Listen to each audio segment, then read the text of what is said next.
I'm not gonna waste your time. If I had $1,000 like Steve Jobs in 2025, this is what I would do. You can't talk tech and business without mentioning Apple, and you can't talk about Apple without mentioning the man that started it all. Steve Jobs. Most people see him as an innovator, but I saw him as a storyteller, a designer, a brand builder. In fact, if you look at his first Mac commercial, "Hello, my name is Mac," it was literally a puppet show. He understood that business is a creative endeavor, and anyone who wants to build something special needs to start with a story. This approach helped him turn a hobby into a multi-billion-dollar company and change the way we live, work, and play forever.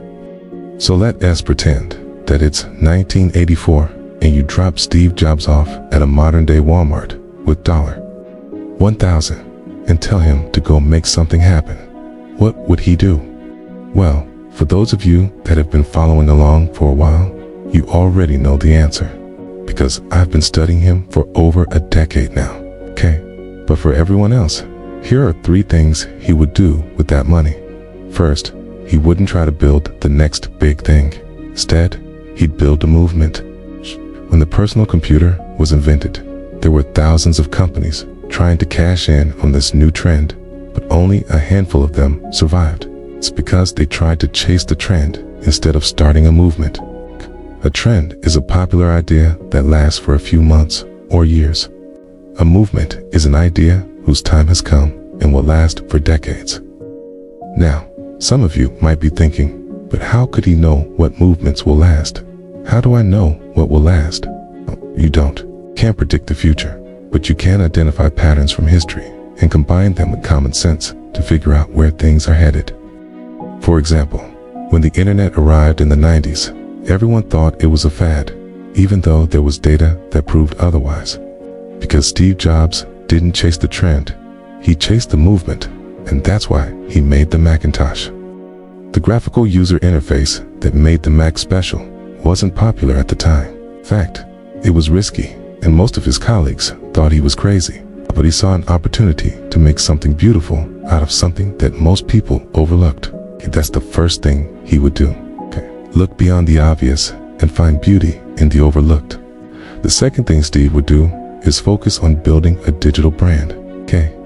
He wouldn't use that $1,000 to buy ads or influencer sponsorships. He'd use it to create a brand. See, in the early days, Apple was a brand before it was a company. They didn't sell computers, they sold a lifestyle.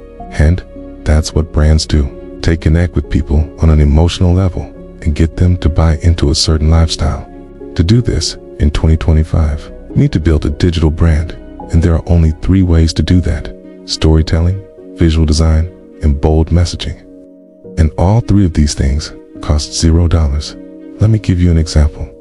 Back in 2015, an app called Prisma came out that could take any photo and turn it into a piece of art. Everyone loved it, and within days, they amassed over 3 million users. And the best part about it, it was free. So, how did they make money? Well, they took a page out of Instagram's playbook. Every time you posted a picture, you got 5 Prisma credits, And after that, it cost $1 for 20 more. So not only did they monetize their app right away, but they also built a strong community by putting creativity in the hands of everyone. And finally, he wouldn't put all his eggs in one basket. He'd lean into simplicity, plus tribe building. There's an old saying, don't put all your eggs in one basket. Basically, it means that you should never put all your resources into one thing because you're too risky. If that thing doesn't work out, you lose everything, And that's exactly what happened to Steve Jobs after being kicked out of Apple. He spent years trying to build Next, a computer that no one could afford. Even though he created an amazing product, it didn't matter because nobody wanted to buy it. The same thing happens to businesses every day. They pour all their resources into one product or service, and if it doesn't work out, they're screwed. So what does Steve do? He focuses on simplicity plus tribe building. Instead of focusing all his energy on making one product perfect, He creates a bunch of products that solve small problems really well. And then he builds an audience around those products so that when one of them fails, it doesn't matter because he still has the others. I'll give you an example. If you go to Amazon and search for productivity, you get this giant list of products. But if you go to my website and search for productivity, you get this tiny little list of products.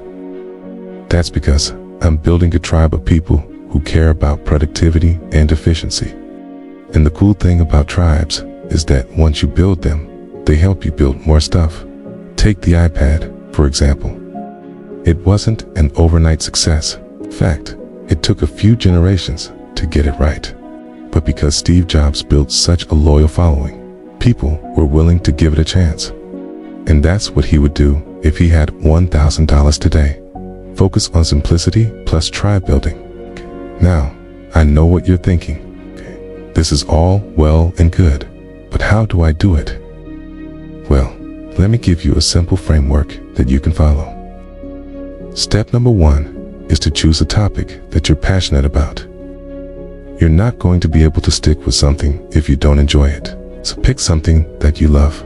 Step number 2 is to find a problem that people are having with that thing.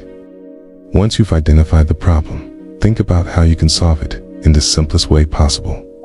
Number 3, create a social media account dedicated to solving that problem.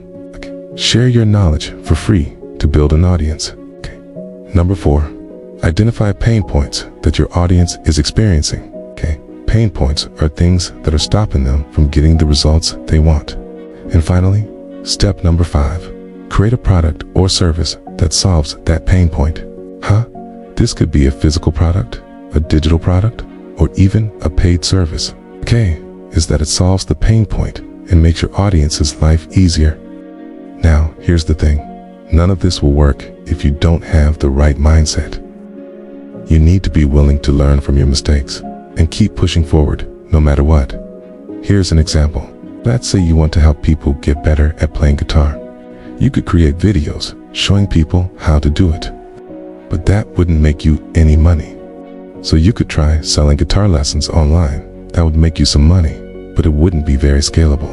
So you could hire other guitar teachers and sell their lessons online. That would make you more money, but it still wouldn't be enough to quit your day job.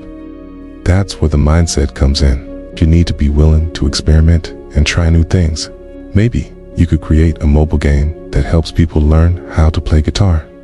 Or maybe you could develop an app that lets guitarists connect with each other and share tabs. Whatever you do, you need to be willing to fail and learn from your mistakes. And if you have the right mindset, this framework will work. What's the most important takeaway? Don't try to chase the trend. Instead, build a movement. Try to build a digital brand with storytelling, visual design, and bold messaging. And finally, lean into simplicity plus tribe building. If you can do those 3 things, you'll be well on your way to building something great.